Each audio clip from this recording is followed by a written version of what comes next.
Hey guys, so today I'm going to talk you through what's in my camera bag. I didn't post last week because I've kind of been moving flat and stuff and it's been a bit hectic. And yeah, I've kind of gone for this plain, just on my bed kind of setup because to be honest, I haven't had a chance to get a sort of studio looking thing set up yet, but eventually I do want to get a permanent base where I can make my videos from. So basically today I'm going to show you what goes into my camera bag, all the equipment I kind of use for a standard shoot, and yeah, basically just what I use to film stuff. Okay, so the first thing I should probably show you is the backpack, which is this guy. It's a big fat thing. It's nothing particularly special. To be honest, I've been looking at upgrading it because it's a bit flimsy, but you know, it's not like the most important thing. It's just a place that stores my stuff, really. It's got 3 zips. So let's go into the front pocket. Bum, bum, bum, bum. So the first pocket is this kind of like front thing here, just a little pocket. There's normally 2 things that I have in there, and that's normally my 1DX Mark II charger. Charges 2 batteries.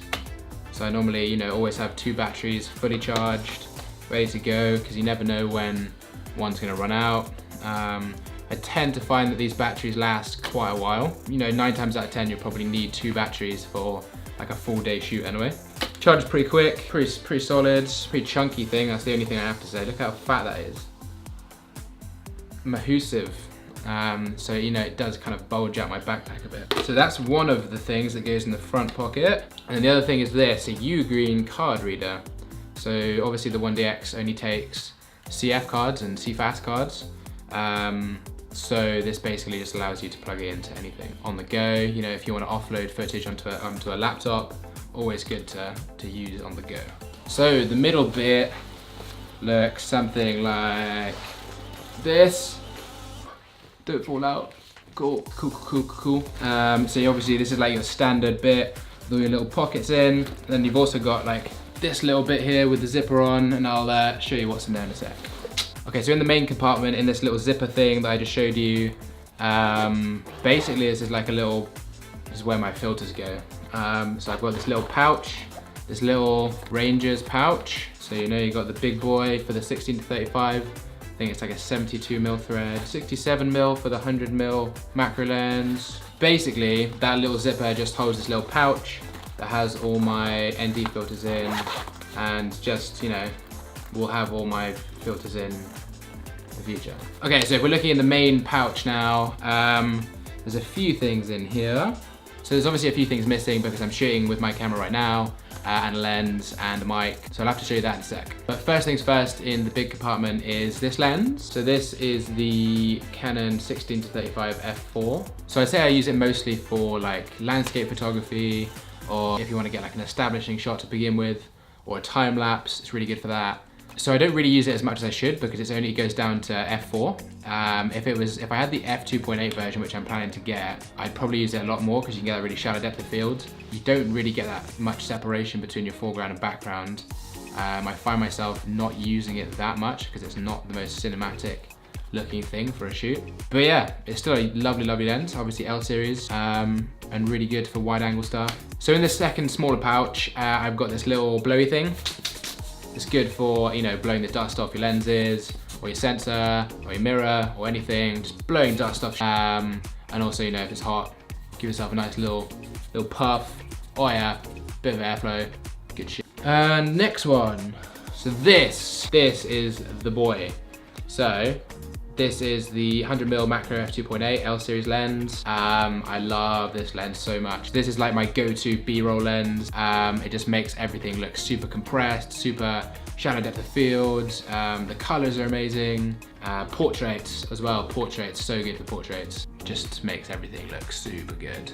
If I could use it for everything, I would, but obviously it's like super close up and super compressed, which is not always what you want. But yeah, this is like, it's just an all-round godsend, the staple lens in my bag. I love this lens. So moving on to the next pocket, we have this little thing, it's like a little aperture light, Amaran AL-M9. Basically, it's like a little hot shoe mountable LED light, but like it's super useful if you want to put it behind little objects and stuff. So let's say, I don't know, you have a plant pot and you want to stick a light behind there to illuminate it from behind. You can just kind of chuck this behind, and it's just super useful for getting like lights in weird places. So yeah, Super cool piece of kit, and I managed to get it for free because Aperture delayed the delivery of my 120D, which, you know, has its perks. So the only other thing in this pouch is this little thing, which is kind of a weird thing. Basically, this is like a little clip that you can put on your iPhone that turns it either into a wide angle lens or a macro lens, which is pretty snazzy if I get it to work. So this little thing basically just clips onto your camera here on your phone, but basically then it allows you to shoot like macro on your phone. Oh, look at that. Lovely. Just kind of gives you a few more options basically when you're taking your phone out on a shoot and stuff. So little thing. We've got this, a B-Way card holder basically. So that's where I store all my SD cards and CF cards. Not fully packed to the brim, so I got some space for a few more. Obviously it's like shot-proof, waterproof. So if I've got like important data on a card, I can just chuck it in there and be pretty confident that it's not gonna break or get damaged. So that's that one. I have this little white balance card or gray card. So, you know, if you want to do a custom white balance, if you've got a couple different light sources, you want to check basically what your white balance should be. Really good little cards, either you can use gray or white, set a custom white balance to your camera. So, and the other thing is this, just a little baggie full of quarter inch mounting screws for your tripod. I find that these always like drop out of my tripod and I lose them like on the street or in the bottom of my car. It's always useful to have a bag of these just in case, you know, you turn up to a shoot and they fall out on the way there and you can't connect your bloody camera to your tripod. Nothing worse than that. Keep these on you at all times. Final pocket, these are my mics. Whoa. The main one I use is the Rode Smart Lav. So yeah, just keep it in this little baggie. Plug straight into your phone. It's not the best lav mic, but it's definitely versatile because you can just plug it in your phone and go. It's quite quick to set up and quite easy. I've been using it on a couple of my past YouTube videos to shoot audio. And the only other thing I have to show you is this, what goes in this big pocket and the little pocket at the end. And I'll just get my phone up so you can see what I'm shooting on.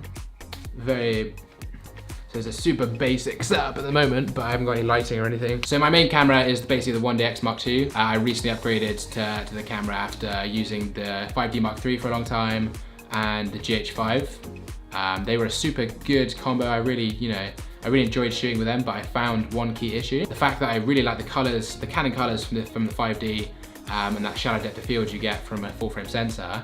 But then I also really like the 4K and the 120 frames per second on the GH5, but I found the colors on the GH5 weren't as good, and I just didn't really like shooting on it. It didn't feel like intuitive for me to use, and basically the sensor wasn't really that good either in low light. I found it really struggled.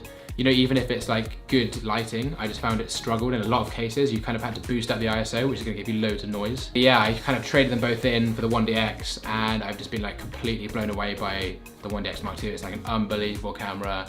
I might go into a bit more detail about it in another video and why I bought it and the key benefits of that camera, but mind-blowing, literally mind-blowing. And the lens I'm shooting on is just a 50mm 1.8, super cheap lens.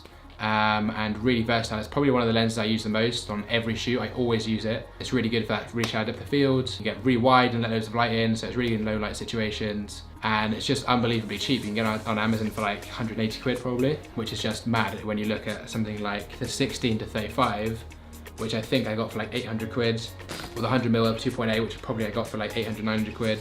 And the fact that I use that the most, and it's the cheapest lens in my bag, I still find it weird. And whew, I've been talking for like 10 minutes straight, I cannot breathe.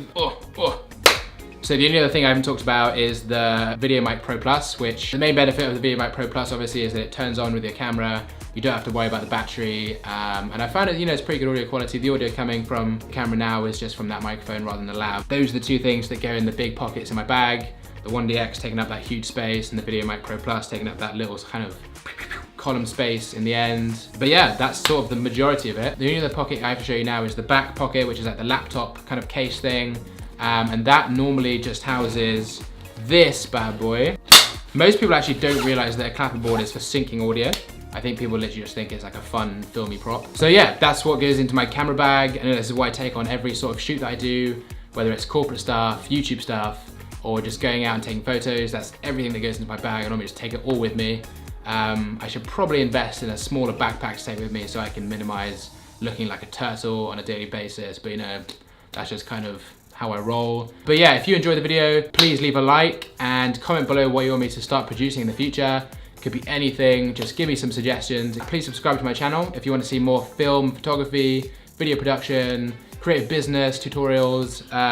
Please share it with anyone who you think might be interested in my content. And yeah, I'll see you next week, next Thursday for the next video. So yeah, peace. I'm pumped, to be fair.